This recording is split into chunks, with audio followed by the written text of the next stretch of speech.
کسی نے ایک سوال کیا آنکھوں کا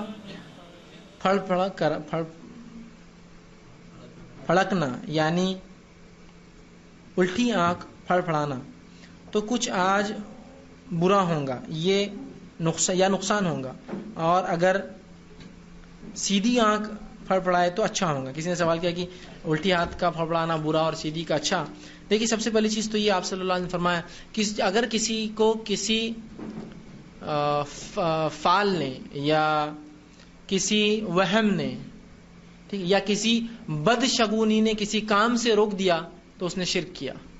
بدشگونی تو اگر آپ یہ سمجھتے ہیں کہ الٹی آنکھ کا پھڑکنا بدشگونی ہے، برا کام ہوگا، نقصان ہوگا، تو یہ شرک. اس لیے کہ آنکھ کے پھڑکنے سے کچھ نہیں تھا. یہ بات بالکل درست ہے کہ نبی اکرم صلی اللہ علیہ وسلم نے فرمایا آنکھ کو شیطان پھڑکاتا ہے، تو لہٰذا اللہ سے پناہ مانگو. آپ صلی اللہ علیہ وسلم کے ایک بار موجودگی میں خاتون آئی اور کہا ہے مائی عائشہ سے کہ میری آنکھ الٹی پھڑک رہی، کیا کروں؟ تو مائی عائشہ رضی اللہ عنہا نے ان کو قرآن پڑھ کے دم کیا، وہ پھڑکنا بند ہو گئی. تو الٹی آنکھ جو پھڑکتی ہے وہ شیطان پھڑکاتا ہے، لیکن اس کا ہرگز یہ معنی نہیں کہ سیدھی آنکھ پھڑکی تو اللہ رحمان کی طرف سے اس کا فائدہ ہوگا. سمجھ؟ تو الٹی اور سیدھی آنکھ پھڑکنے سے نہ کوئی اچھائی نہ کوئی برائی آتی ہے. ہاں آنکھ پھڑکنا شیطان کی طرف سے ہوتا ہے، تو آپ اللہ سے کیا کیجیے؟